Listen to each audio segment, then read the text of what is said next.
nós estamos recebendo a partir de agora, aqui no nosso estúdio, o prefeito de Teresina, prefeito Silvio Mendes. Gentilmente abre um espaço na agenda para bater um papo hoje aqui no Comando Geral, conversar com a nossa audiência e trazer informações, o balanço desses primeiros meses de gestão municipal, os projetos agora para o segundo semestre de 2025. Prefeito, obrigado pela presença, obrigado por atender o nosso convite. Bom dia para o senhor.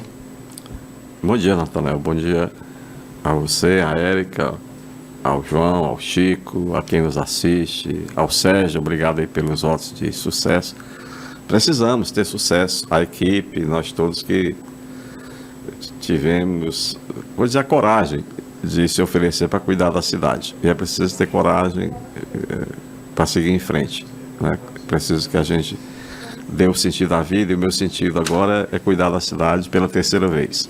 Bom, prefeito, vamos pontuar a nossa entrevista. São várias temáticas que nós vamos tratar hoje, mas eu gostaria de começar pelo transporte público. Ontem, no Palácio da Cidade, o senhor recebeu alguns representantes do Ministério de Minas e Energias, representantes de uma instituição internacional alemã que também estuda o transporte coletivo pelo mundo, para tratar de algumas possibilidades, algumas metas para o transporte público da capital. Inclusive, me chamou a atenção essa discussão novamente sobre o modelo de transporte coletivo, utilizando os veículos elétricos. Qual o balanço que o senhor faz dessa reunião e quais são as metas, de fato, para o transporte coletivo da cidade, inclusive com a parceria do governo federal, governo estadual também, e essas instituições internacionais? De que forma isso pode contribuir para solucionar esse problema, que é um dos principais problemas enfrentados hoje pelo teresinense?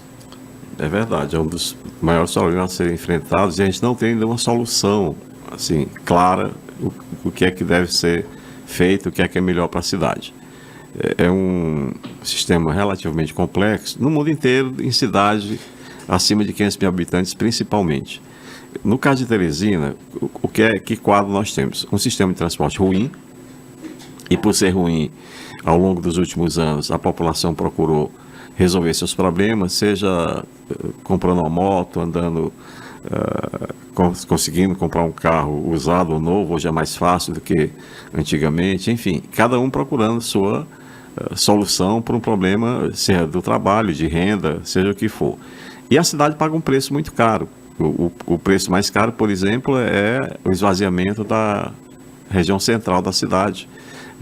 Centenas de imóveis fechados, muitos empregos perdidos, por uma lei de mercado onde o comerciante vai para onde tem cliente. Ele saiu para morar, para o Disseu, foi para a periferia. E ele só vai voltar se tiver, naturalmente, condições, e aí passa, naturalmente, pelo transporte coletivo, que foi agravado pela pandemia, mas também a segurança, a iluminação. São várias ações que estão sendo discutidas. Para que a população saiba, é que a gente não fica falando, que não dá tempo de ficar falando e trabalhando. É melhor falar menos e fazer mais. Então nós temos vários parceiros, várias instituições, o SEBRAE, o Governo do Estado, o CDL, que tem um grupo de mais de 600 pessoas que são proprietários, donos de clínicas, de negócios do centro. Então é uma discussão muito rica, mas a gente depende dos outros, né? Tem muitas coisas que já estão firmes, assim, decididas, que são necessárias, mas tem outras que ainda estão por decidir. No caso do transporte coletivo, vamos lá, que retrato nós temos hoje? Ele era para ter em torno de aproximadamente 400 ônibus, não tem, ele tem um pouco menos, aí em torno de 300 ônibus. Ele melhorou a organização, porque agora está sendo exigida o horário de saída, de chegada no destino, senão a gente não vai repassar o subsídio que é possível passar para eles. A prefeitura passa hoje 6 milhões de reais de subsídio para as empresas da zona urbana e rural, também é rural, mas é muito ruim. O sistema não se sustenta, porque é um sistema em que ele esvaziou, né, a utilização dele. Antigamente, você tinha mais de 60% dos usuários usavam ônibus para se deslocar em Teresina, hoje é em torno de 11%. Então, ele caiu muito. E com esse percentual, ele não se financia, né? E se você tiver a curiosidade, passe bem aqui na frente, Serafim, qualquer hora, mesmo na hora de pique, você vê que a maioria dos ônibus não está lotada, né? A maioria não está lotada. E isso repercute naturalmente nesse ciclo de ineficiência do sistema de transporte coletivo. Ruim, repito. Todos nós, isso é unanimidade, todos nós sabemos. Uma outra questão é a questão da tarifa. A tarifa hoje cobrada no sistema de transporte, ele é de R$ 4,00, vem desde 2019 sem reajuste, e a meia não é meia, é R$ 1,35. Então, por esse preço, não se sustenta, e é por isso que é necessário colocar dinheiro público, que em princípio eu sou contra, mas é obrigado a fazer, senão o sistema para. E aí, se parar, é pior do que o sistema ruim que nós temos. A reunião que a gente tem feito, já tem sido feita nós estamos percorrendo 2 caminhos. Um caminho é um financiamento do banco, do BNDES, que é um banco de investimento do governo federal, que ele destinou 51 milhões de reais para estudar 21 áreas metropolitanas. Que sistema de transporte existe e o que é que pode ser feito para melhorar. Isso já está em curso, já está praticamente terminando, já com o relatório final. Quem ganhou a região de Teresina foi o Santana, foi o mesmo que fez o plano diretor lá na época que eu fiz do sistema viário e transporte coletivo, que não foi implantado, infelizmente, e aí começou errado, né? Então, mas eu saí de lá da prefeitura, mas ele não foi implantado. E ele ganhou o lote aqui de Teresina, portanto ele conhece como poucos o nosso sistema e tem várias ideias que deverão ser implantadas. A primeira eu posso adiantar, são 2 corredores que cumprem os pré-requisitos do BNDES, que ele nasce lá no Bela Vista, outro no Parque Piauí, um passando por Timon e indo até a Universidade Federal do Piauí. E uma outra que vai até a região da Socopa, ali na região leste, né? Isso aí porque é pela quantidade de usuários que viabilizam a linha. As outras não, nenhuma viabiliza do ponto de vista financeiro, que ela cumpre, embora seja necessário. E aí é por isso que entra o subsídio. O que foi feito pelo governo do estado, colocando tarifa zero no metrô que vem lá da região do Disseu, ele não foi suficiente para resolver o problema também, mesmo tarifa zero. Olha só, eles tinham uma projeção de transportar então de 50 mil passageiros, não chega a isso, chega de 5 mil a 7 mil dia. Ele não transita, ele não funciona final de semana, né? Como em toda cidade precisa ter, porque o transporte coletivo precisa funcionar final de semana, porque o lazer também faz parte da programação da família. Então esse impacto não foi tão significativo quanto se esperava? Não, foi não, mas só o governo do estado tem como fazer isso. E a discussão ontem, que é um outro grupo, é uma assessoria técnica que vem da Alemanha, com experiência na Suíça, e também com o governo federal, estava lá o Ministério das Cidades, o Ministério do Interior. Dá licença aqui, um espirro. Pois não, prefeito. Um espirro que não chegou. Então, para vocês terem ideia, por exemplo, Londres, uma cidade milenar, ela tem o sistema de transporte tido como eficiente, mas a gente acha que o metrô é quem transporta mais. Não é. Nas cidades maiores, quem transporta a gente é ônibus. Ônibus que é o meio de transporte eleito, né? E agora, com a novidade que chegou há pouco tempo, a tecnologia do ônibus elétrico. Alguns se apressaram, substituíram a sua frota do ônibus comum a diesel, a questão da poluição pelo carbono. Mas aqui em Teresina a gente não tem esse problema ainda. A gente tem problema do transporte coletivo. Isso é que tem que ser resolvido. Ou de ônibus a diesel ou elétrico tem que ser resolvido. Tem que ter ônibus, né, prefeito? Tem que ter uma solução. Deixa eu só concluir, por favor. Então, qual foi a discussão ontem? É que um ônibus elétrico ele custa 3 milhões de reais. Um ônibus comum custa 1 milhão. Portanto, o ônibus elétrico custa 3 milhões, 3 vezes mais o preço do ônibus comum. No final das contas, com a manutenção, como ele tem uma manutenção menor do que o ônibus comum, no fim lá de um determinado período, ele tem um custo menor do que um ônibus comum. Um ônibus comum ele custa por mês 55 mil reais. É isso que ele custa. É o preço de manutenção para ele rodar. E a história da tarifa, que eu acho que não tem, nesse momento, ambiente para se fazer reajuste de tarifa, a população está com dificuldade, não tem emprego, não tem renda. O Tribunal de Contas do Estado, não foi a Prefeitura, fez um levantamento e propôs um reajuste saindo de R$ 4,00 para R$ 11,00 e um quebrado. E claro que não será feito. Porque eu acho que não tem ninguém que tenha coragem de cobrar da população uma tarifa desse tamanho. É melhor comprar um carro, né, que vai ser melhor assistido. Portanto, assim, tem algumas variáveis e para encerrar aqui a resposta, mas qualquer coisa pode perguntar. Existem alguns sistemas de financiamento desses ônibus elétricos. A ideia que vem lá de trás, ainda no governo do Dr. Pessoa, era a prefeitura comprar 30 ônibus, né? Isso aí dá aproximadamente 100 milhões de reais. Só que a prefeitura está devendo 1 bilhão e 400 milhões de reais a bancos. E está pagando hoje mais de 30 milhões de reais de juro, não é o principal. Então é preciso ter muito cuidado qual é a capacidade que você tem de receita e despesa. É uma despesa importante? Sim, mas é preciso saber se você tem como honrar o compromisso que vai assumir. Segundo, o transporte, o ônibus, ele roda aproximadamente elétrico em cerca de 250 quilômetros. A maioria das linhas de Teresina tem uma distância de 300. E ele não tem ainda uma solução para resolver com a Equatorial como é que faz esse reabastecimento da distância que falta para ser percorrida e atender a população. Então, assim, em linhas gerais é isso. Você pode, o governo federal financia os ônibus elétricos.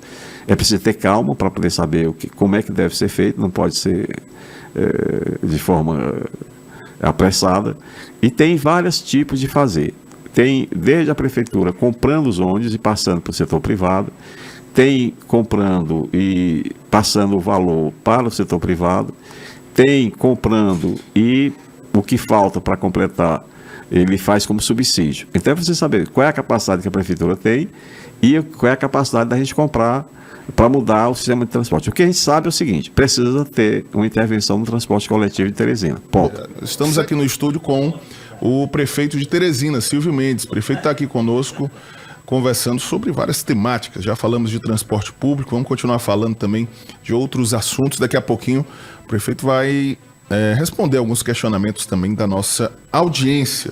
Mas eu quero passar a palavra aqui aos nossos colegas, João Magalhães e Chico Gomes, por favor. Prefeito, só para continuar ainda na seara do transporte público, já que é de fato um problema estrutural da nossa cidade, porque é uma crise que se arrasta há muitos anos. No passado, foram feitos investimentos muito altos no setor, né? Questão do Integra, construção de terminais de integração, enfim, que hoje estão desativados, e a população, obviamente, tem duas questões: a pressa, no que diz respeito a que apareça uma solução, e também uma certa apreensão, para que não sejam feitos novos investimentos altos e o resultado não seja aquilo que se espera. O senhor citou, por exemplo, agora a questão do metrô, né, que até o momento não trouxe aquele retorno que se imaginava mediante alguns investimentos. Aí eu queria saber, lá do planejamento da prefeitura hoje, como é que o senhor vê essa questão?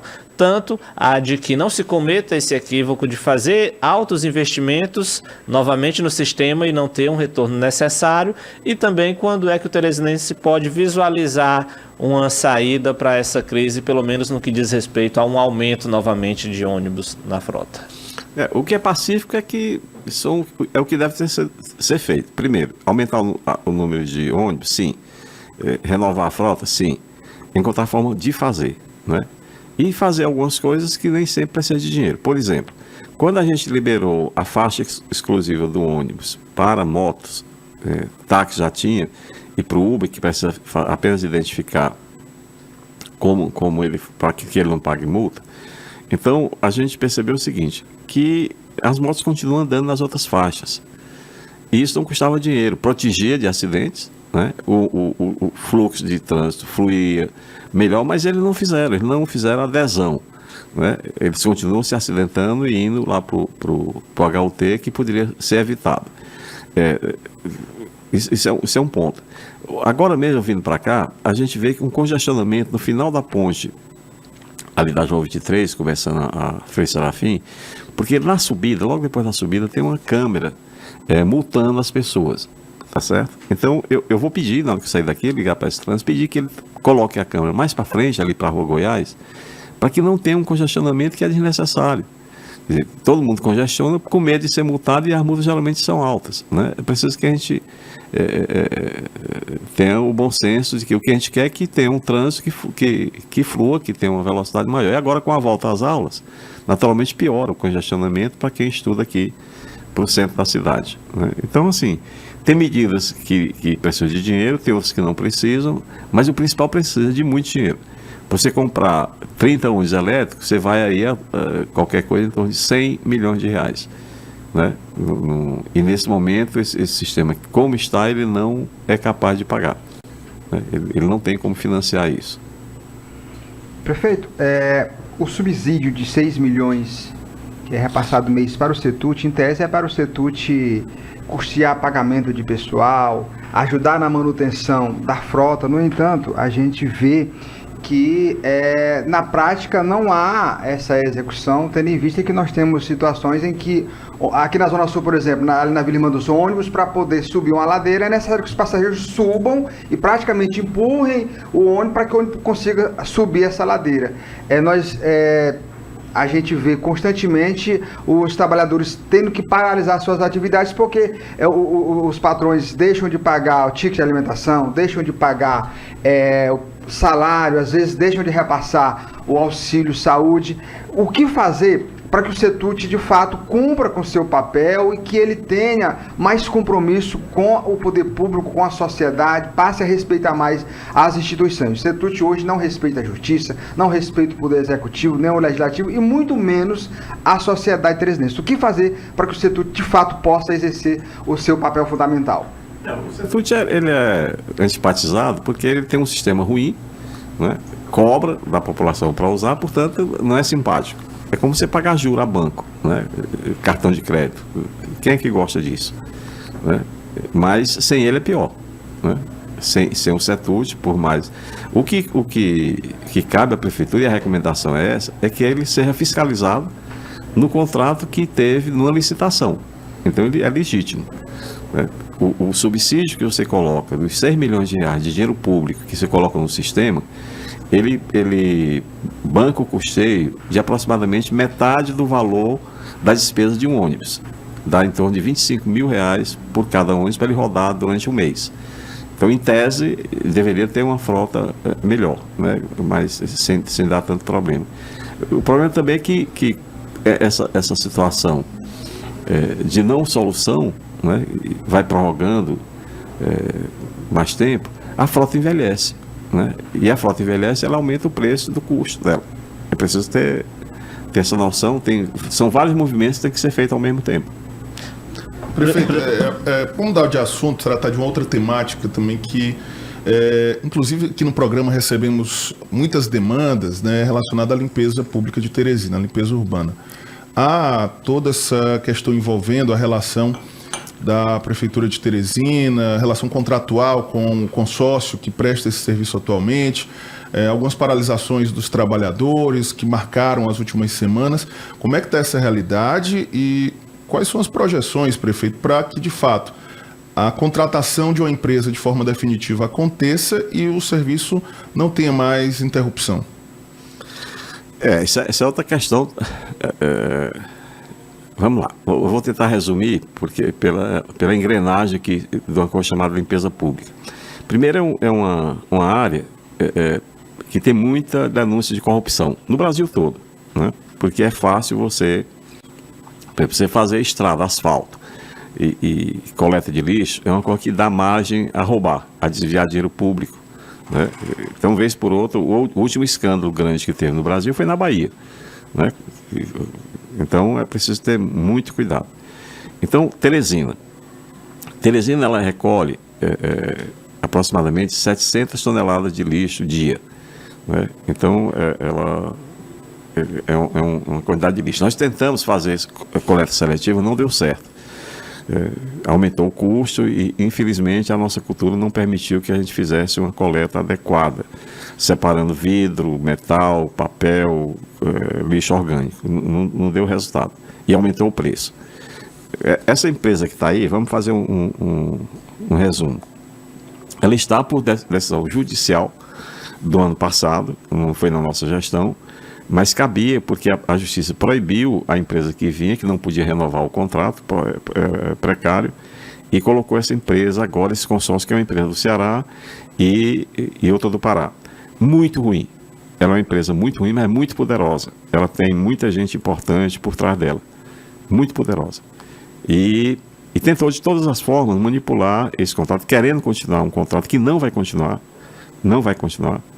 E, por exemplo, a prefeitura, ela começou o ano, eu vi notícia de um ex-secretário, eu não vou ficar discutindo, o que nós encontramos, nós encaminhamos para o Tribunal de Contas, para a Câmara, mas nós vamos ter, em breve, resposta do que foi encaminhado, do que foi encontrado. Mas no caso da limpeza pública, encontramos 3 meses sem pagamento, outubro, novembro e dezembro. Isso aí foi pago. Né? Como é que se faz? Você paga para a empresa e a empresa repassa o dinheiro para quem faz a limpeza, o gari e o caminhão. Eles se desentenderam, as duas empresas, mudaram a titularidade, e aí foi o primeiro problema.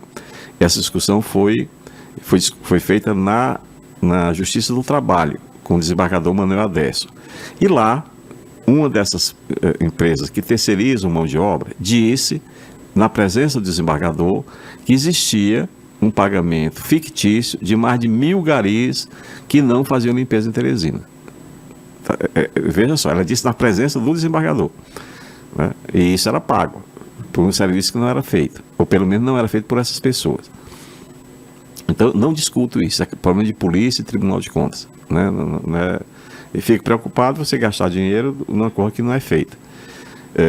Segundo, com a mudança da gestão, a gente concentrou a fiscalização do saneamento, do asfalto e do lixo na ETURB. Né? O doutor Vicente, que é um cidadão incorruptível, e tem sofrido muito porque as pressões são imensas em cima dele, mas ele não é capaz de fazer nada errado. O que foi que ele identificou? Identificou que lá no aterro sanitário não existia fiscalização dos caminhões que levavam o lixo para lá. Ora, se o pagamento é feito por carrada e peso, como que não pode ter, como é que pode pagar uma coisa que você não tinha certeza do valor que estava chegando ao aterro sanitário? Não era feita a pesagem, não, então, prefeito? Estava quebrado e fez. Ele mudou, naturalmente, a equipe e começou a fazer. O que foi que aconteceu? Você teve uma redução imediata, mesmo fazendo um mutirão de limpeza, que eu acho que vocês lembram lá em janeiro, Sim. de 5 milhões de reais. 5 milhões de reais. Né? Então, dava para pagar praticamente o subsídio do transporte coletivo. Né? Então, assim, e aí o que é que foi necessário fazer? Primeiro, um novo edital para fazer um contrato provisório, tá certo? Porque essa empresa não pode continuar, ela está fazendo tudo para continuar, fez tudo quanto foi de recurso, mandando recados para o Vicente, dizendo que tinha dinheiro e que tinha como fazer do jeito dela. E não vai fazer, aqui em Teresina não. Né? Então nós tivemos que recorrer e chegar ao presidente do Tribunal de Justiça, desembargador Adesso, um homem sério, entendeu e decidiu que era do jeito que a prefeitura estava conduzindo. E o presidente do TRT endossou as decisões do desembargador Manuel Adesso, o desembargador Técio, e permitiu, e aí foi outra questão que estava provocando transtorno na cidade, que a prefeitura pagasse diretamente ao caminhão e ao gari, que não era permitido. Você pagava a empresa que repassava. E ela, para fazer chantagem, o nome é essa, a palavra é essa, para poder suspender a coleta e a capina e varrição, por exemplo, forçando a prefeitura a pagar uma conta de dezembro, como eu disse, não tinha certeza de que tinha sido feito aquele serviço, porque a balança não estava funcionando. Como é que eu vou pagar um serviço que eu não tenho certeza? Então, não é assim que se faz. Tem que ter transparência e pagar o que é devido. Né? Então, esse processo deve estar encerrando. Eu soube que ontem encerraram essa licitação, que é provisória, mas, se eu não me engano, 14 ou 16 empresas concorreram, não é? em busca de um contrato que interessa a muitas empresas, que é um contrato grande, enquanto provavelmente até o próximo mês vai estar concluído o edital de uma licitação, e aí sim, é um edital que vai ter muita briga, muito recurso, porque ele significa um contrato de 5 anos, 60 meses, que passa de R$1 bilhão.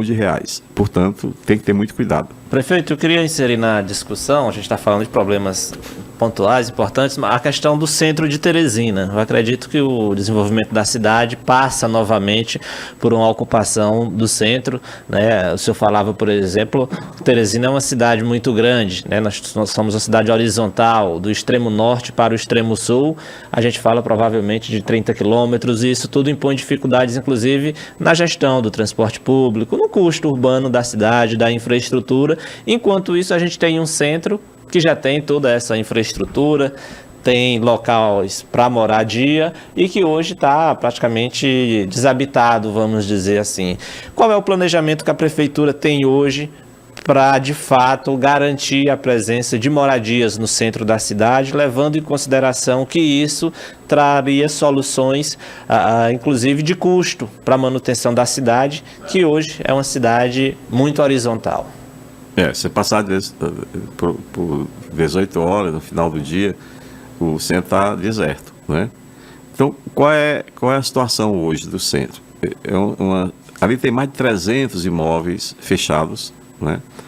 E pela lei de mercado, quem funcionava lá foi para a periferia, para os bairros. Então é preciso encontrar as condições para que eles sejam novamente, vamos dizer, convencidos a voltar para o centro, e ele só vai voltar se tiver clientela, né? E para isso o transporte coletivo tem que funcionar, a iluminação pública ser melhorada, a segurança pública principalmente tem que garantir que o traficante, o bandido mesmo, seja reprimido, que ele vá para outro lugar. A culpa não é do morador de rua, com certeza não é, muitos querem botar, não é um morador de rua. E naturalmente você fazer algumas ações que estão sendo estudadas, a questão do monitoramento por câmeras. Tanto a Prefeitura como a Secretaria de Segurança, o Chico Lucas, com quem a gente tem discutido, e estamos trabalhando junto, compartilhando informações de monitoramento por câmera, para poder a gente ter um sistema de segurança confiável, né? Eles são mais eficientes do que... Eles se completam, vamos dizer, com a Polícia Militar, a Guarda Civil. Então, assim, são muitas ações, coisas que é preciso que o poder público faça, e tem outros que não são, vamos dizer, a gente não alcança. Por exemplo, o que é que está sendo feito agora? Nós estamos já em fase final para mandar para a licitação, reformar a Praça do Flipisa, aquela praça de Demóstenes Avelino, que é um comércio de livros usados. Ali tem em torno de 350 famílias que giram em torno daquela economia, e que vamos fazer essa reforma, e vai mudar muito, até porque, vamos dizer, o começo do centro, vamos dizer assim. Ontem eu estive com o reitor da Escola Técnica, onde a Escola Técnica tem um projeto de fazer um corredor de educação desde ali a Escola Técnica, ali mais perto da igreja de São Benedito, descendo no sentido do centro da cidade, né? Já tem inclusive o prédio que foi cedido pela Justiça do Trabalho, se eu não me engano, que já está sendo em reforma. E aí, naturalmente, aumentar a presença de gente naquela região.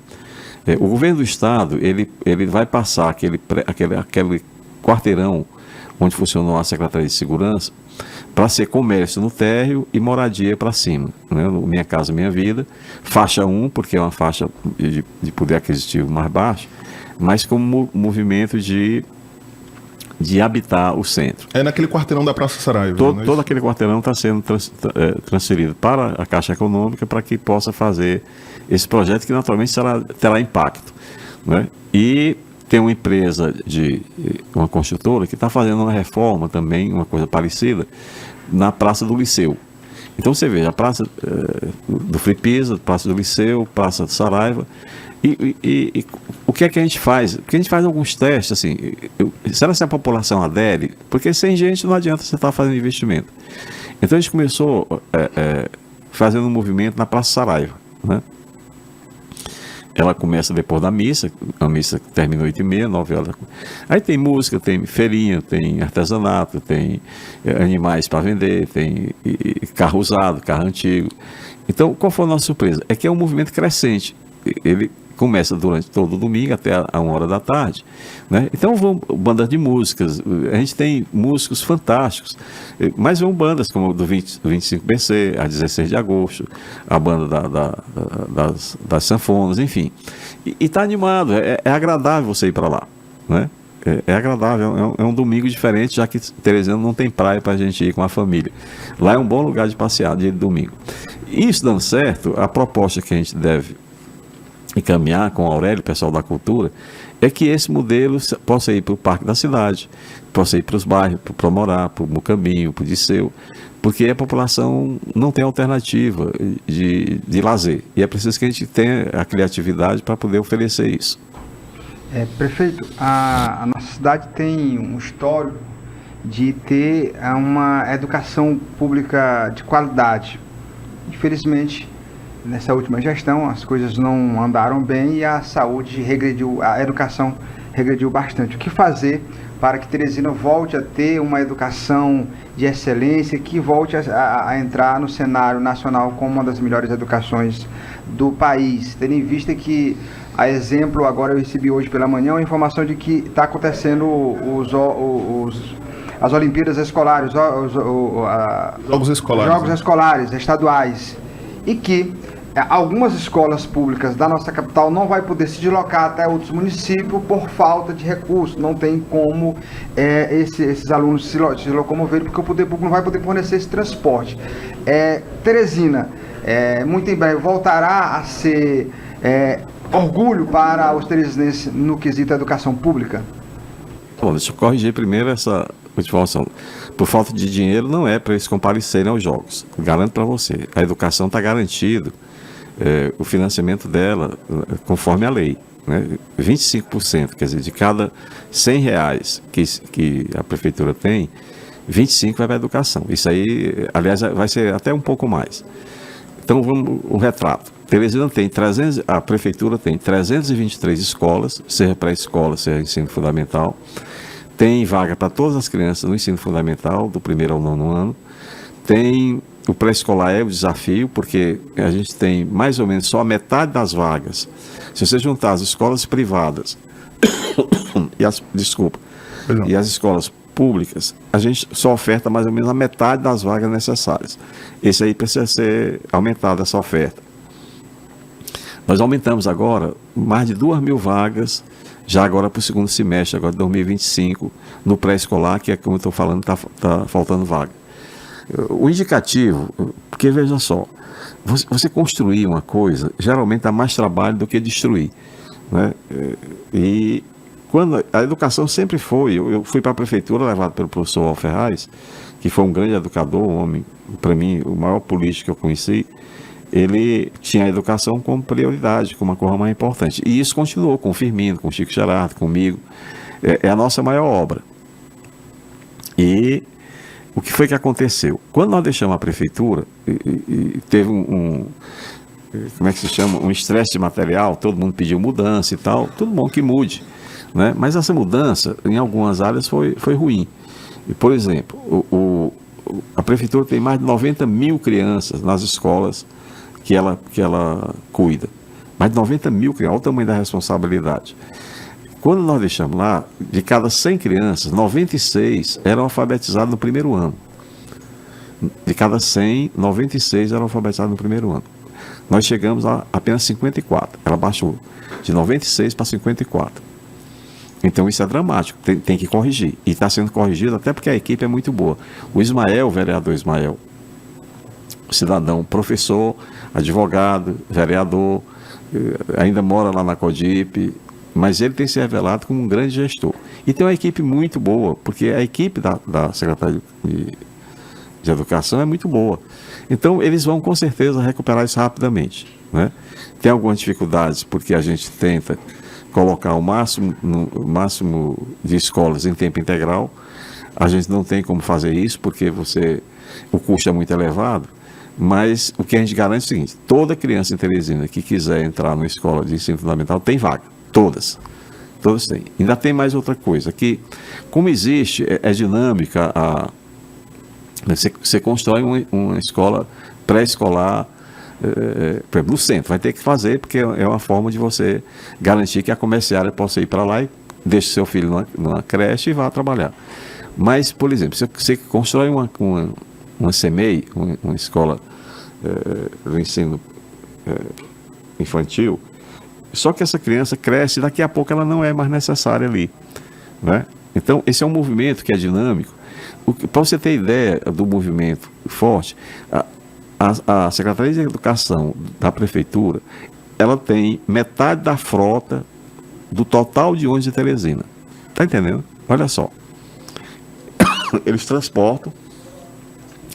Se a frota de Teresina é 300 e poucos ônibus, a SEMEC tem em torno de 180 ônibus para transportar crianças, inclusive na zona urbana, não é só na zona rural.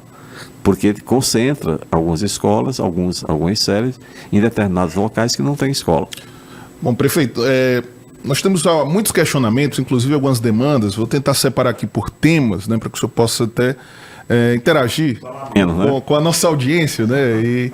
Não, mas fique à vontade, o prefeito da capital está aqui conosco, o prefeito Silvio Mendes. Tem aqui uma demanda do Jadelson. Doutor Silvio, no residencial Eduardo Costa, a prefeitura inaugurou a creche Felipe Guerra, que era muito aguardada, porém não foi feita a limpeza do mato no entorno, a limpeza do bairro, e também não temos posto de saúde. O que a prefeitura pode fazer? E ainda sobre essa questão relacionada à saúde, tem aqui um outro questionamento da Francinete. Doutor Silvio, hoje algumas UBS ainda enfrentam problemas com falta de medicamentos básicos. Gostaria de saber a previsão para solucionar esse problema. O Jadelson, lá da creche Felipe Guerra, Zona Sul, né, foi inaugurada recentemente, e a Francinete sobre os medicamentos nas UBS, prefeito. É porque você fala uma coisa e tem que fazer outra. A creche da Eduardo Costa é muito bonita, né? Ela realmente, e foi uma conquista do próprio Ismael, que anunciou que estava parada a obra, não sei o quê, e a gente conseguiu terminar. É verdade, tem mato lá por perto, mas tem uma escola boa, né? Então isso aí eu acho que... E a limpeza do mato, eu acabei de falar da situação da limpeza pública, a gente chega já lá para resolver. A questão de medicamentos é que uma licitação para você comprar remédio, a formatação de uma licitação dessa é tão complicada que ela demora em torno de 4 a 6 meses para ficar pronta. 4 a 6 meses. Ontem eu entreguei para Leopoldina, que está lá na fundação, autorizando ela a comprar mais de 40 milhões de reais em medicamentos, não é? E é preciso a gente entender a capacidade que a gente tem de comprar remédio, de ofertar para quem paga a conta. Esse remédio não é de graça, o SUS não é de graça, a população já pagou a conta. Mas ela tem que ter normatização de garantir, por exemplo, o uso de medicamento de uso contínuo, tipo assim, diabetes, hipertensão e outras doenças crônicas, tem que ter. Permanentemente a população tem que ter essa garantia. Algumas medicações, claro, não tem, porque aí a gente virava uma rede Globo, uma rede Drogazil, e claro que a gente não tem essa condição de fazer isso. Mas é uma oferta de serviço que tem que ser feito. Eu reconheço que tem algumas unidades que ainda não estão abastecidas como devem, e tem que ter um pouquinho de paciência, porque isso demora um pouco todo o procedimento. Eu quero só dizer que a Fundação tem dinheiro e está providenciando o abastecimento. Ainda sobre saúde, tem o Moisés. Por gentileza, Natan, pergunte ao doutor Silvio se há possibilidade de atendimentos no turno da tarde na UBS da Pissarreira e se há previsão de melhoria para essa unidade que a população tanto espera. UBS da Pissarreira. A UBS da Pissarreira é uma UBS ruim, porque não tem terreno para você fazer ampliação. A rua, né? A gente tentou lá botar para cima, mas não foi possível. Então, assim, a UBS, ela foi implantada, o Programa Saúde da Família, que o Programa Saúde da Família foi implantado por mim em 96. Qual é a estratégia dele? Você tem uma equipe com um agente de saúde, auxiliar de enfermagem, técnico de enfermagem, enfermeira, dentista e médico. E você faz uma área territorial, uma área para você atender um determinado número de famílias. Como existe um movimento da própria população que não fica fixo durante muito tempo, nesse momento a gente está fazendo uma supervisão de todas as unidades de saúde, todas, são 92 unidades de saúde que Teresina tem, para poder readequar a assistência da equipe à população, que chama população adstrita, a população que está sob os cuidados dessa unidade. Isso aí não é rápido, aí acho que no máximo 2 meses aí será feito. Bom, prefeito, tem mais questionamentos aqui, um questionamento inclusive sobre uma área importante da prefeitura, é o Avelar da Zona Norte. Gostaria de perguntar ao prefeito Dr. Silvio Mendes sobre a pauta da fiscalização. O número de fiscais no município é baixo e existem pastas sem fiscais concursados e há um concurso aberto com pessoas aguardando a nomeação. A cidade tem uma demanda muito grande por profissionais qualificados para atuar na fiscalização. Qual o plano da prefeitura para apresentar? É o Avelar. E aí, ainda sobre concurso público, tem aqui o Victor, está perguntando ao prefeito se realmente o concurso da Guarda Municipal será realizado esse ano. O prefeito Silvio Mendes vai responder aí sobre os fiscais do município, né? Inclusive alguns que aguardam a nomeação, fiscais de serviço público. Isso, e a Guarda Municipal. É verdade, ele tem razão. Existe uma lei chamada Lei de Responsabilidade Fiscal que limita as despesas com o pessoal. Então, primeiro ponto, Guarda Municipal deverá ser feita, aliás, tem um edital que está em suspenso, ainda, não sei se 2, 3 anos atrás, e ele deverá ser atualizado, porque nós retiramos muitos militares da guarda das escolas, porque nós mudamos a guarda nas escolas, na saúde não, mas na escola sim. Mudamos da presença de militares para uma fiscalização, como é que se diz? Online, né? Eletrônica, né? De câmeras. Isso, eletrônica, desculpa. Então, você teve uma redução grande de mão de obra física, né? E melhorou a qualidade da fiscalização, da segurança. Nesse caso, nós vamos ver o que foi que reduziu de mão de obra de polícia militar para você completar e aumentar o número de guardas municipais, né? Essa é a resposta. A outra foi a pergunta sobre os fiscais. Os fiscais, é a mesma coisa. É preciso ter capacidade, é verdade, principalmente no meio ambiente, está precisando, para que a gente possa fazer, mas dentro do limite da capacidade da gente pagar e do que a lei permite. Bom, tem algumas mensagens de áudio aqui também, vamos ouvir. Bom dia, o Fernando da Ininga. Eu gostaria de saber do Dr. Silvio como é que está aí a construção da ponte da Universidade Federal, se as obras vão iniciar esse ano, e a ponte lá do Puti Velho, que o trânsito também lá no Puti Velho, ali para Santa Maria, está ruim. Quando é que sai lá a ponte e tudo? O projeto da ponte já existe? Como é que está aí a construção da ponte lá do Puti Velho? Tá aí, o Fernando do Ininga tem mais uma participação aqui por áudio. No passado. Bom dia, doutor Silvio, bom dia aos ouvintes, comando geral, Júnior Gavião. Doutor Silvio, os moradores aqui do Vale, que aguardam pela galeria que deverá resolver o problema da drenagem nessa região, muito solicitada há mais de 25 anos, e aqui passa com mais de 1 metro de água no período chuvoso, mas os motoristas estão aqui preocupados com o binário que foi feito e não deu solução ao problema, porque tem 2 avenidas que se tornam mão duplas ao mesmo tempo. E a gente, chamado aqui pela população, somos cobrados por isso. E estamos aqui falando ao público, pelo dia, saber do senhor o que o senhor pode fazer aí para que se faça um retorno na Escola Municipal Jornalista Teoclésio Dantas e que se resolva de uma vez por todas a entrada e saída do Vale do Gavião, como deve ser um fluxo normal de trânsito. Grande abraço, Júnior Gavião. Aí, prefeito, 2 demandas. Ponte da universidade, a ponte lá do Puti Velho, e o Júnior Gavião lá da região do Vale do Gavião. Pois não. Fernando, essa ponte ali da universidade para a Zona Norte, ela teve que ser licitada novamente e está em fase final. É a notícia que eu tenho. Tem dinheiro para fazer e vai realmente facilitar a vida de muita gente, o acesso, principalmente da zona rural, da Zona Norte, para a Zona Leste, né? Principalmente quem vai para a universidade. Isso está sendo feito. Assim como está sendo feito também, o Júnior Gavião sabe que ele é morador lá do Vale e que também a galeria do Vale do Gavião, que é a mais cara, Torquato Neto e São Pedro, elas estão. São Pedro está em execução, está sendo feito. A Torquato Neto também está em fase final de licitação, porque ela foi licitada, teve um ganhador e o ganhador não fez. Então a gente teve que fazer todo o processo novamente para poder, infelizmente, eu espero que esse que ganhou não entre mais na licitação para não atrapalhar a cidade. É uma região que precisa muito, né? São 3 áreas que sofrem muito com a questão. O Vale do Gavião, a pior de todas, porque o terreno é muito acidentado, é realmente um vale, né? Uma área que foi invadida e que... Mas o detalhe, Júnior, passa lá essa história das avenidas, eu não estou sabendo. Passa lá que é para já que foi feita a avenida, foi feito o mais difícil. Uma organização do que necessariamente uma intervenção, inclusive. Eu moro lá no bairro também. O Júnior está falando essa pergunta para poder falar para as pessoas. Ele deve saber até mais do que eu. Bom, então, tem mais alguns questionamentos, vamos colocar aqui no ar. Tem uma mensagem de texto aqui de um tema...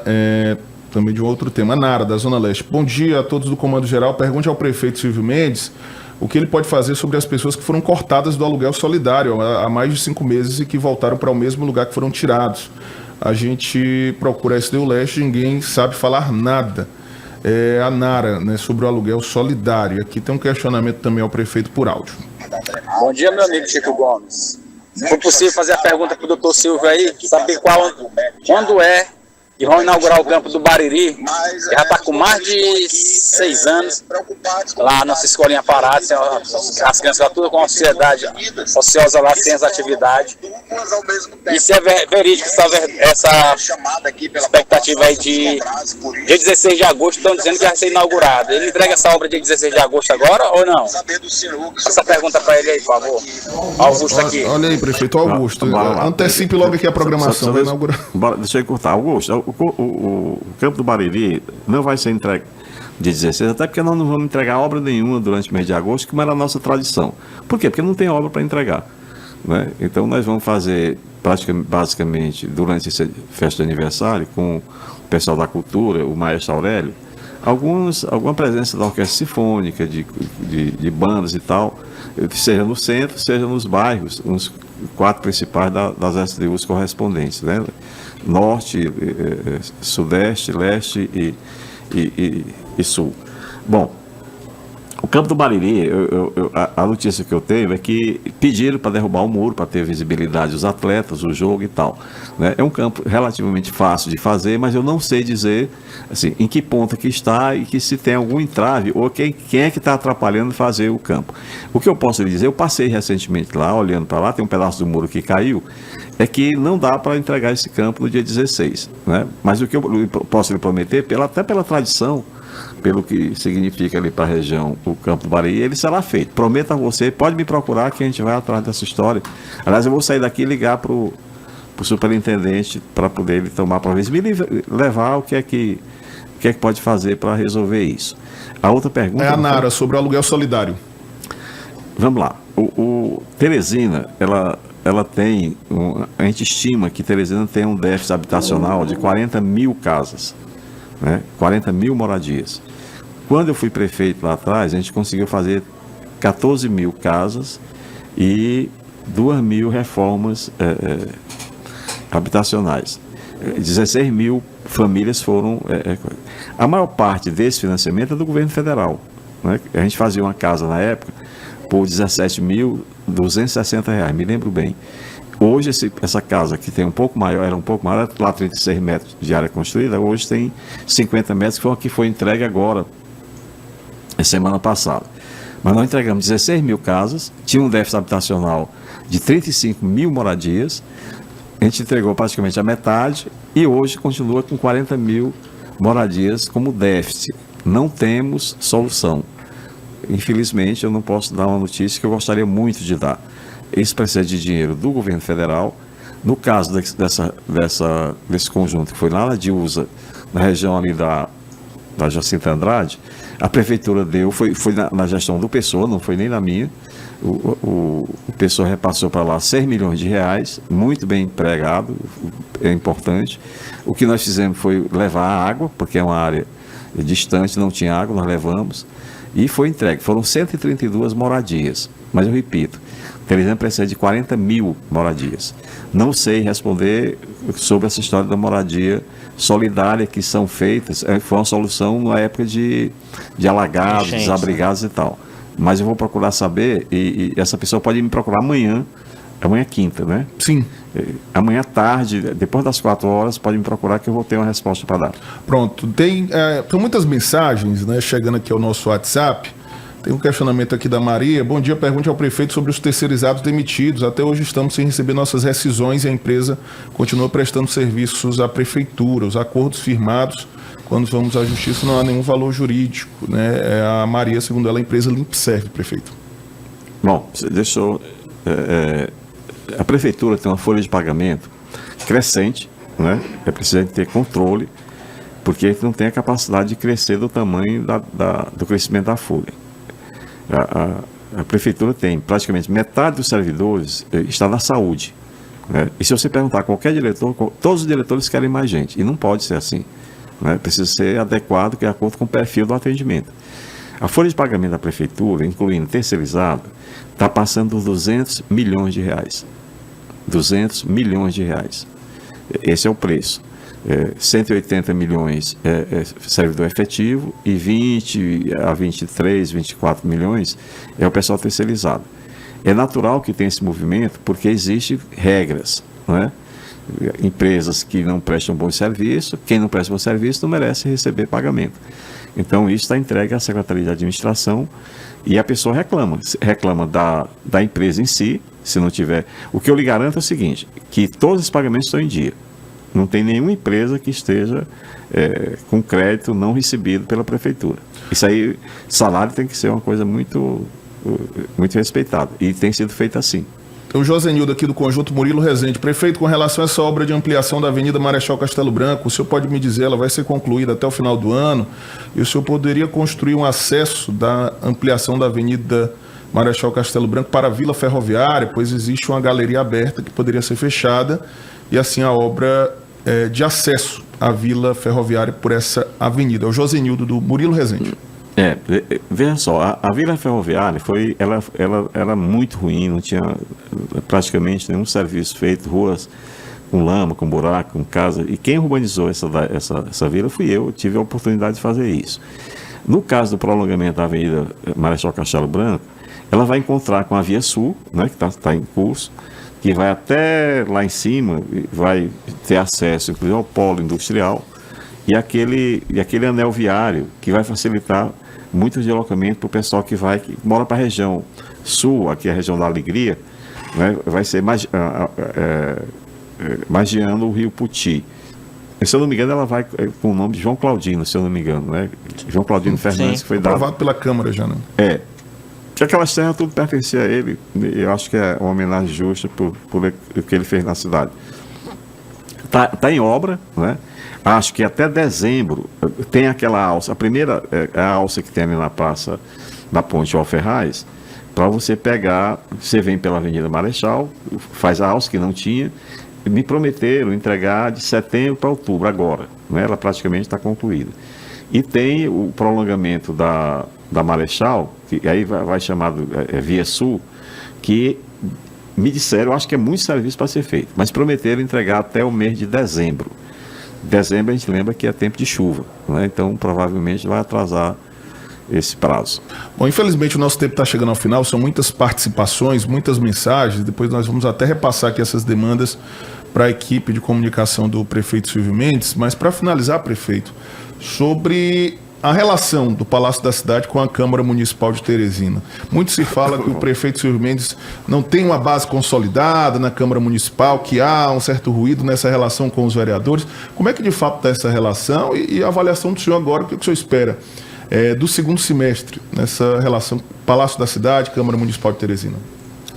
Que cada um cumpra com o seu dever. Eu acho que não é base do prefeito, é base da cidade. Eu não tenho dificuldade de relacionamento, nem pessoal, nem político, nem administrativo, com nenhum deles. Nenhum. Eles têm uma missão, foram eleitos para fiscalizar, Olha, tem três CPIs em curso. Eu espero que eles esclareçam muita coisa que a gente não sabe, né? Então, que não fique apenas uma palavra contra a outra, né? Está sendo investigado pelo Tribunal de Contas, pela nossa controladoria e naturalmente, pela Câmara. Mas a relação tem que sido absolutamente adequada, eu não tenho preocupação, mas cada um tem a obrigação de honrar a missão que foram confiadas a ele. Eles representam a população, segmentos, né? Não tenho... jamais vou ter uma relação que não possa ser dita publicamente. Eu não tenho até o momento nada a reclamar. Os vereadores que ocupavam secretarias e que retornaram essa semana para a Câmara Municipal anunciam que vão ficar durante todo o mês de agosto. Isso foi alinhado com o Palácio da Cidade? O senhor deu aval para que eles fizessem isso, prefeito? Eu sempre dou liberdade para as pessoas fazerem o que achar que está correto, né? Desde que respeite a cidade, que faça o melhor por ela. E não vejo nenhuma... Eu acho que não precisava passar o mês inteiro, né? Saíram da secretaria, a equipe é a mesma, vão voltar para o mesmo lugar. O motivo é a história das emendas, né? Que cada um vai colocar suas emendas, que metade vai para a saúde, é um acordo que já vem de muito tempo, metade vai para a saúde, que é muito bom, e as outras vão naturalmente atender os eleitores que reclamam, e tem muita coisa para reclamar e muita coisa para fazer. Né? É absolutamente legítimo. Agora, prefeito, eles vão passar um mês por lá, eu acho que podia ser menos tempo. Dá para indicar mais rápido, né? Prefeito, sobre essa questão do orçamento e as emendas, né, há uma reação de vereadores com essa possibilidade de veto daquela chamada emenda coletiva, emenda de bancada, que os vereadores tentam emplacar para o orçamento do próximo ano. O senhor, de fato, vetou, vai vetar essa proposta e por quê? Tem tempo para explicar? Tem tempo? Por favor. Bora lá. Essa história, o Brasil, quando fez a Constituição de 88, era um país presidencialista, tá certo? O regime era esse, né? Mas tem uma Constituição que é parlamentarista. Então vou dar exemplo da saúde. Quando tinha, naquele tempo, e vamos pegar como exemplo o Piauí. O Piauí tem 10 deputados federais, 3 senadores. Então existia um acordo da bancada com o governo, com o governador especificamente, quais são as prioridades do governo do estado do Piauí. E aí, naturalmente, faziam aqueles encaminhamentos de destinar recursos deles parlamentares. E, naturalmente, se juntavam ao que o governo conseguia para fazer o que precisava. Dá um exemplo. Para você construir um hospital no Piauí, uma unidade básica de saúde, você passava pela uma comissão chamada bipartite, que é a representação dos municípios com o governo do estado, depois subia para uma tripartite em Brasília, que é uma reunião mensal, município, estado e governo federal, Ministério da Saúde, para poder assim, aprovar ou não aquele desejo da cidade de fazer mais uma ou a primeira unidade básica de saúde. Hoje não é assim. Hoje o deputado federal ou senador destina para onde ele quiser, né? Então, assim, como não tem dinheiro para fazer tudo, eu acho que se você tivesse um mínimo de planejamento, o resultado seria melhor. Mas ele vai de acordo com o colégio eleitoral do parlamentar que tem interesse, naturalmente, na reeleição. Agora, com redução de vagas, provavelmente vai ter até piorar essa disputa. No caso do vereador é a mesma coisa, guardando as proporções, né? Claro que um vereador aqui de Teresina, ele tem direito, vamos dizer assim, se eu não me engano, 2 milhões e 400 mil reais cada um. Metade desse dinheiro vai para a saúde, que é um acordo que existe desde sempre. E que agora eles estão subindo para 3 milhões, tá certo? Sim. Não é isso que tá? Você deve estar acompanhando isso. Veja só. A Câmara Municipal de Teresina, ela recebe todo mês de repasse, porque é para receber um repasse de até 5%. A Câmara Municipal de Teresina recebe um pouco mais de 11 milhões de reais mês. Esse é o valor que a Prefeitura repassa para a Câmara Municipal, para suas despesas e custeio para ela funcionar como deve. Então, você diz, é muito dinheiro, é pouco dinheiro. Proporcionalmente, eu acho que você comparar com a Prefeitura, que tudo tem que fazer, eu acho que existe uma vantagem aí a favor da Câmara, né? Mas a regra é essa, e tem que ser cumprida. Prefeito, uma última pergunta minha. Eu queria voltar à questão da saúde, principalmente porque a nova secretária, a nova presidente da Fundação Municipal de Saúde, doutora Leopoldina Cipriano, esteve aqui quando ela assumiu e ela fez muito um discurso no sentido de que a Prefeitura de Teresina continua absorvendo a questão dos pacientes do interior do Piauí, de outros estados, assim como também o custeio do HUT acaba saindo dos cofres da Prefeitura. Ela deixou bem claro que na avaliação dela, o governo do estado poderia contribuir muito mais com o que de fato vem fazendo. E aí eu queria saber do senhor como é que está o diálogo hoje entre saúde do município e a saúde estadual e a CESAP, qual é o olhar que o senhor tem de fato para essa questão das despesas que a Prefeitura de Teresina tem na área da saúde, que a gente sabe que consome mais de um terço, né, de toda a receita corrente líquida da Prefeitura. E aproveitando o tema da saúde, queria que o senhor pontuasse sobre a questão do Hospital da Mulher, que é uma obra que a gestão do Dr. Pessoa afirmou que iria entregar, não entregou, mas está a ser resolvida, vamos dizer assim. Vamos lá, você fez um bocado de questionamento. Vamos por partes, né? Isso é histórico. Teresina, e é compreensível que Teresina, por ser um centro maior, ela dá referência para o estado inteiro, foi para o Maranhão, Pará, Amapá, e isso, a vinda de pacientes do Maranhão para o Piauí, ela reduziu bastante. E isso tem impacto, inclusive, na economia, porque ele não vinha só para a saúde, ele vinha para outras questões, né? Teresina é uma cidade prestadora de serviço. Mas no interior do Piauí, a redução foi bem menor. Para que sirva para você refletir. O HUT que nós fizemos, ele custou pronto, a construção funcionando, 26 milhões de reais. Esse foi o preço dele.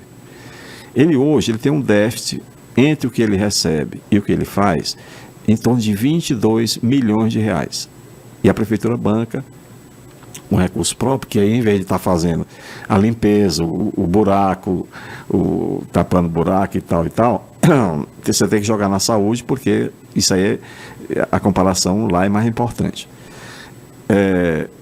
Existia alguma dificuldade de relacionamento do Antônio Luiz, que é o secretário de Saúde do Estado, com a gestão municipal lá no começo, né? E com a Leopoldina não. Ela é uma pessoa experiente, ela participa, tem uma relação mais aberta com o Estado, que eu acho que é o melhor caminho, né? O Estado também tem dificuldades de financiamento, como nós temos, né? Tem algum descompasso? Tem, né? Por exemplo, a gente está querendo receber aí 67 milhões que foi travado lá no Ministério da Saúde, por decisões não resolvidas aqui no Piauí, e a Leopoldina, com o prestígio que ela tem, trouxe a reunião da tripartite para Teresina nesse mês de agosto. E vai ser resolvido. Eu não posso imaginar que se falta recurso e tem recurso possível de ser trazido, por que impedir, né? Então, isso deve ser resolvido agora esse mês. Quanto ao Hospital da Mulher, não sei se você lembra que a gente trouxe lá, teve uma reunião da bancada federal no Ministério da Saúde, e nós fomos reivindicar melhoria do custeio do HUT, fazer a maternidade lá da CODIP, um hospital de urgência lá na entrada da cidade para atender e não sobrecarregar a UPA do Promorá. Então a gente fez alguns encaminhamentos. E eu disse o seguinte, que nós só vamos fazer isso se eu tiver garantia do Ministério da Saúde que vai bancar o financiamento. Como é que hoje o HUT tem um déficit mensal de 22 milhões de reais e eu vou aumentar a despesa? Seria irresponsabilidade. É a mesma coisa do Hospital da Mulher. O Hospital da Mulher é importante? Sim. Mas se hoje a gente não está bancando, a gente não está sustentando uma rede que já existe, são 92 unidades básicas de saúde, são 12 hospitais, são HUT, são 4 maternidades, são 3 UPAs. O volume de dinheiro é muito grande, né? O volume de dinheiro é muito grande. Só a folha de pagamento da Fundação é mais de 80 milhões de reais. Então tem que fazer conta e fazer aquilo que você possa assumir e honrar, né? Então, nesse momento, o Hospital da Mulher vai ficar parado. Ele só vai ser construído se houver garantia de que vai ter dinheiro para ele funcionar. Se não tiver, é melhor que o prejuízo fique do jeito que está. Prefeito, o secretário Marcos Antônio Aires esteve aqui e ele falou que dentre as obras que vão dar continuidade, ainda com muita dificuldade, é a galeria do Torquato Neto, inclusive está em processo de licitação. No entanto, nós temos uma comunidade ali próximo do Torquato Neto, que é a Grande Vila Manduce, considerada a maior ocupação da América Latina, que tem uma área extensa que corta toda a comunidade na galeria, que precisa ser feita, precisa ser discutida. Inclusive, a cada período chuvoso, é onde Deus nos acura. Algumas pessoas já morreram lá em virtude dos alagamentos. Eu pergunto ao senhor, há uma probabilidade de ainda nessa sua gestão se discutir essa possível construção da galeria da Grande Vila Irmã Dulce? Não sei, eu não vou te responder que sim. A Vila Irmã Dulce é uma área de ocupação, né? É uma área acidentada,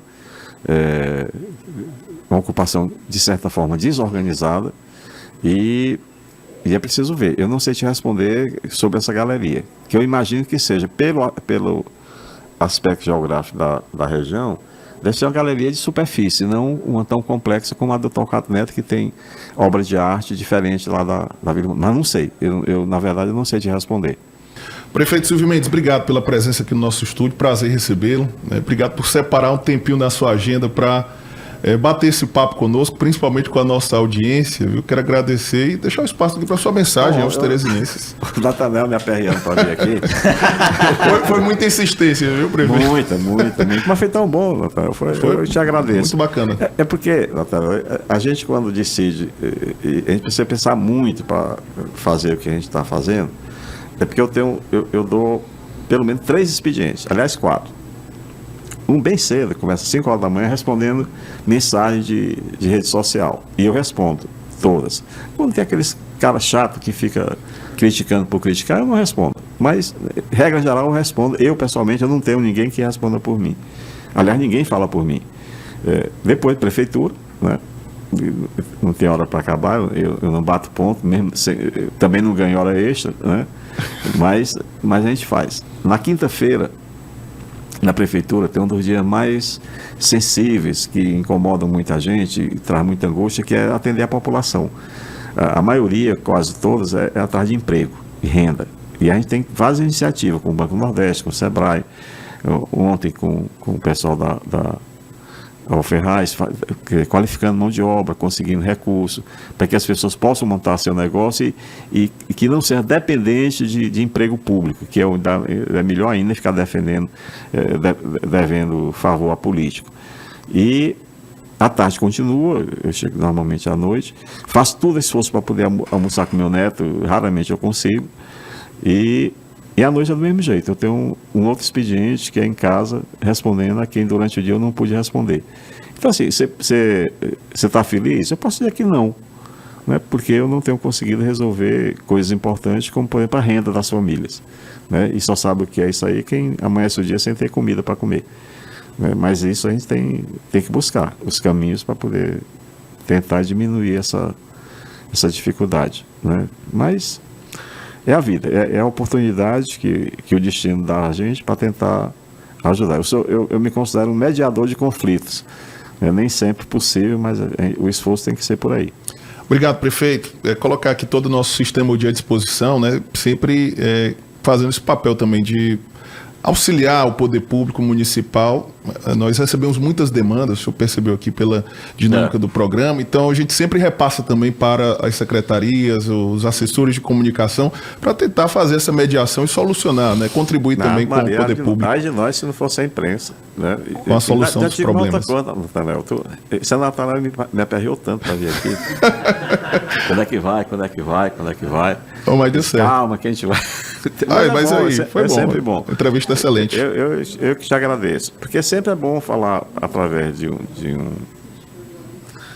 sistema de comunicação. O Jornal Dia, que é o mais tradicional da cidade, né, do Coronel Miranda, e eu acho que é uma oportunidade de conversar com as pessoas, principalmente ouvir, né? A gente precisa aprender a ouvir mais do que falar e trabalhar mais do que fazer propaganda. Obrigado, prefeito. Muito obrigado a vocês, a todos vocês, e a crítica sempre é bem-vinda. Pronto. Obrigado, prefeito Silvio Mendes.